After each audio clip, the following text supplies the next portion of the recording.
आज की क्लास में हम सीखने वाले हैं प्रेजेंट कॉन्टिन्यूअस टेंस। हम सीखेंगे कि प्रेजेंट कॉन्टिन्यूअस टेंस को पहचानना कैसे है, उसको बनाने का फॉर्मूला क्या है। उसके बाद हम लेंगे कुछ एग्जांपल्स और लास्ट में मैं आपको 10 सेंटेंसेस का एक टेस्ट दूंगी जिससे आपका कॉन्सेप्ट और ज्यादा पक्का हो जाए। उससे पहले मैं आपको बता दूं कि हमने एक 30 डे चैलेंज शुरू किया है जिसमें हम स्पोकन इंग्लिश के कॉन्सेप्ट्स को बहुत जल्दी 30 डेज में कवर करने वाले हैं। उसके पहले 3 वीडियोस में मैं सेंटेंस फॉर्मेशन, टेंसेस क्या होते हैं उनको पहचानते कैसे हैं, और थर्ड वीडियो में प्रेजेंट इंडेफिनिट टेंस को क्लियर कर चुकी हूँ। तो अगर आपने अब तक वो नहीं देखे तो वो आप डिस्क्रिप्शन में चेक कर लीजिए, वो देखने के बाद ये और अच्छे से क्लियर होगा। तो शुरू करते हैं।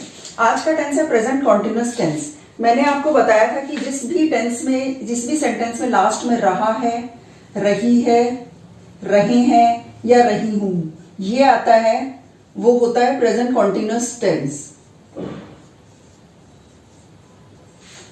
जैसे कि हम एग्जांपल ले सकते हैं, मैं खाना खा रही हूं, वह खेलने जा रहा है, वो पढ़ रही है, वो खाना खा रही है, हम खेल रहे हैं, वो गाना गा रहे हैं। ऐसे हर सेंटेंस का मतलब है कि ये प्रेजेंट कॉन्टिन्यूअस टेंस है। कॉन्टिन्यूअस मीन्स कोई चीज चलते रहना, हमें ये नहीं पता कब शुरू हुआ कब खत्म होगा, इतना पता है कि वो चल रहा है।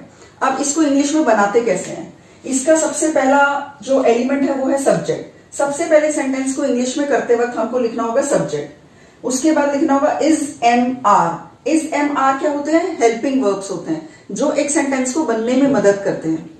तो इज एम आर में से क्या लगेगा वो मैं अभी आपको समझाऊंगी।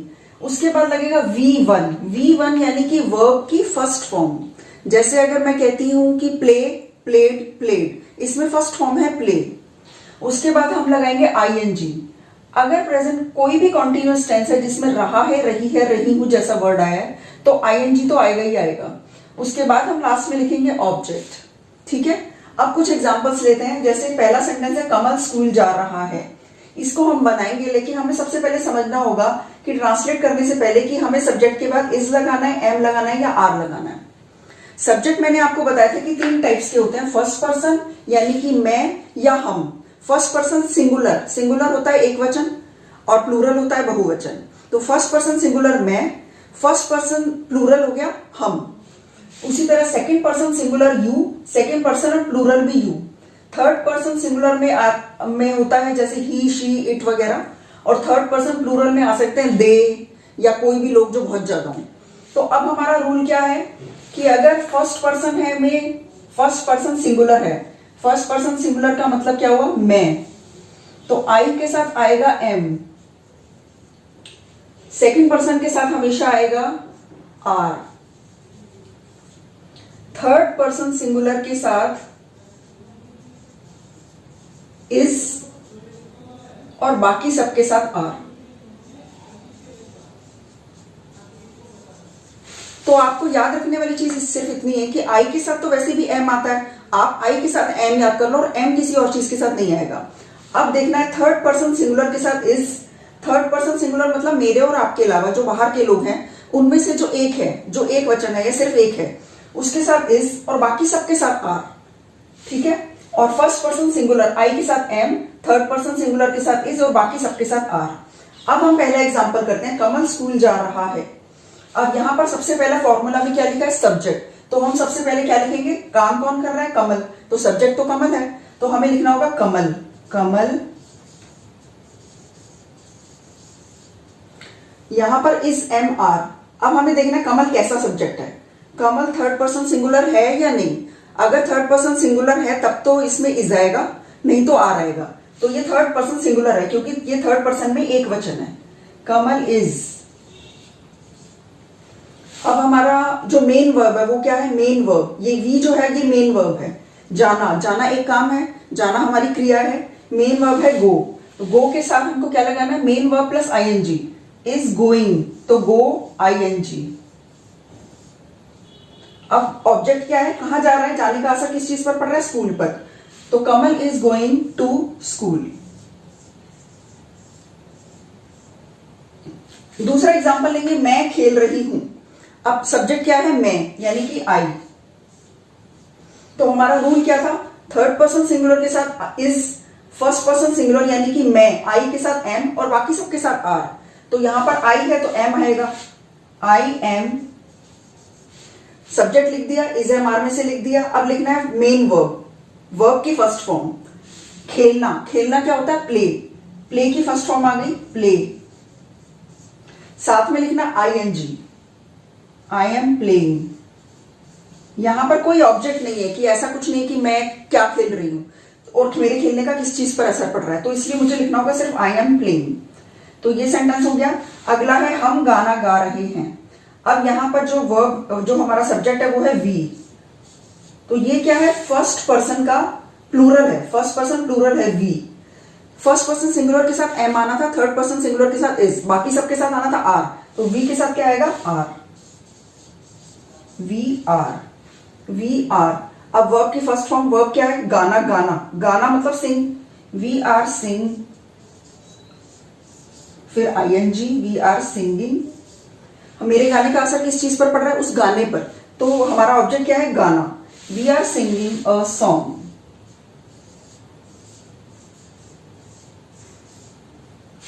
ये हो गए हमारे नॉर्मल सेंटेंसेस जिसमें नहीं का यूज नहीं किया जाता।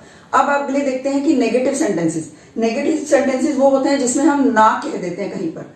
जैसे अगर मैं कहूं कमल स्कूल नहीं जा रहा है, तो ये हमारा हो गया नेगेटिव सेंटेंस। मैं नहीं खेल रही हूं, ये भी हो गया नेगेटिव सेंटेंस। हम गाना नहीं गा रहे हैं, तो ये भी हो गया नेगेटिव सेंटेंस।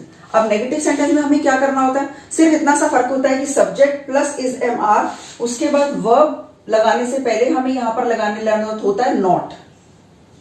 जैसे कि मैं बोलूं कमल स्कूल नहीं जा रहा है, तो सब्जेक्ट आ गया, सब्जेक्ट के हिसाब से हेल्पिंग वर्ब आ गया इज, उसके बाद आ गया not. Kamal is not going to school. अगला सेंटेंस मैं नहीं खेल रही हूं, सबसे पहले सब्जेक्ट आई, उसके बाद एम, उसके बाद not. I am not playing. अगला है हम गाना नहीं गा रहे हैं, तो वी सब्जेक्ट आ गया, उसके बाद हमारा हेल्पिंग वर्ब आ गया are, main verb. Main verb और हेल्पिंग वर्ब के बीच में आता है नॉट, तो we are not singing a song. तो ये क्लियर हो गया। हमको नॉर्मल सेंटेंस में subject is MR plus verb की first form plus ING plus object लगाना है। अगर नेगेटिव सेंटेंस हम कुछ ना कर रहे हैं तो हमें subject plus is MR plus not plus verb की first form plus ING plus object ये लगाना है। लेकिन अगर सेंटेंस में हम कोई क्वेश्चन पूछ रहे हो, यानी कि इंटेरोगेटिव सेंटेंस हो। अब इंटेरोगेटिव सेंटेंसेस क्या होते हैं? जैसे मुझे बोलना हो क्या कमल स्कूल जा रहा है, या फिर क्या मैं खेल रही हूं, क्या हम गाना गा रहे हैं, क्या वो लोग जा रहे हैं, क्या वो सो रही है। ऐसे हर सेंटेंस का ट्रांसलेशन कैसे होगा उसका अलग फॉर्मूला है, वो मैं आपको अभी बताती हूँ। इंटेरोगेटिव सेंटेंसेस का फॉर्मूला है, सबसे पहले लगाएंगे इज M या R सब्जेक्ट के हिसाब से, उसके बाद सब्जेक्ट, उसके बाद नॉट अगर नॉट वाला है तो, अगर मतलब क्वेश्चन भी है और नॉट भी है उसमें, उसके बाद मेन वर्ब की फर्स्ट फॉर्म, उसके बाद ING, उसके बाद ऑब्जेक्ट। अब हम एग्जांपल लेते हैं, जैसे है क्या कमल स्कूल जा रहा है, तो अब सबसे पहले हमें सब्जेक्ट के हिसाब से हेल्पिंग वर्ब चूज करना होगा। हेल्पिंग वर्ब क्या लेना होगा? इज MR में से। तो कमल हमारा क्या है? थर्ड पर्सन सिंगुलर यानी कि इज, तो इज। अब लिखना है सब्जेक्ट इज कमल। अब आएगा नॉट, नॉट की तो जरूरत नहीं है इसमें, नॉट तो नहीं है। तो उसके बाद मेन वर्ब की फर्स्ट फॉर्म जाना, इज कमल गोइंग, क्योंकि ING आएगा, इज कमल गोइंग। उसके बाद object is Kamal going to school, उसके बाद क्वेश्चन। इस तरह से बनेगा हमारा इंटरोगेटिव सेंटेंस। अगला सेंटेंस देखते हैं, क्या वह खेल रहा है, तो वह क्या है? वह है हमारा थर्ड पर्सन सिंगुलर यानी कि इज, इसमें इज आएगा, इज। वह को बोलते हैं he, is he. Is MR choose करने के बाद फिर उसके बाद लिखना होता है सब्जेक्ट, सब्जेक्ट लिख दिया हमने इज ही, उसके बाद नॉट, नॉट नहीं है यहां पर। अगर ये होता क्या वह नहीं खेल रहा है तो हम लिखते इज ही नॉट। उसके बाद है वर्ब की फर्स्ट फॉर्म खेलना यानी कि play, is he playing, question mark, और इसमें कोई ऑब्जेक्ट नहीं, तो ये सेंटेंस कंप्लीट हो गया, इज ही प्लेइंग, क्या वो खेल रहा है। अगला है क्या हम गाना गा रहे हैं। हम कैसा सब्जेक्ट है? हम ना तो आई है ना ही थर्ड पर्सन सिंगुलर है, यानी कि इसमें आर आएगा, तो आर। इज MR में से हमने आर लिख दिया। अब सब्जेक्ट यानी कि हम, RV। उसके बाद नॉट नहीं है यहां पर। उसके बाद हो गया मेन वर्ब की फर्स्ट फॉर्म यानी कि sing, singing, RV singing a song, object हो गया सॉन्ग। अगर इसमें होता क्या हम गाना नहीं गा रहे हैं, तो मैं यहां पर ऐसे लिखती हूँ क्या हम गाना नहीं गा रहे हैं, तब क्या होता है ये आर वी सब्जेक्ट के बाद not, are we not singing a song, are we not singing a song. तो ये हो गया हमारा इंटेरोगेटिव सेंटेंस। अब कुछ इंटेरोगेटिव सेंटेंस थोड़े अलग टाइप के होते हैं, जैसे कि यहां पर है क्या वह खेल रहा है, इज ही प्लेइंग। तो इसका जवाब तो आप हाँ या ना में दे सकते हो कि हाँ या ना, लेकिन अगर क्वेश्चन होता व्हाट इज ही प्लेइंग, कि वो क्या खेल रहा है, इसका जवाब तो हाँ या ना में नहीं है। तो ऐसे सेंटेंसेस में हमको दूसरी चीज यूज करनी होती है, इज ही प्लेइंग से पहले। जैसे अगर होता कि वह क्या खेल रहा है, तो मुझे लिखना होता इससे पहले व्हाट इज ही प्लेइंग, वो कैसे खेल रहा है, हाउ इज ही प्लेइंग, वो क्यों खेल रहा है, व्हाई इज ही प्लेइंग।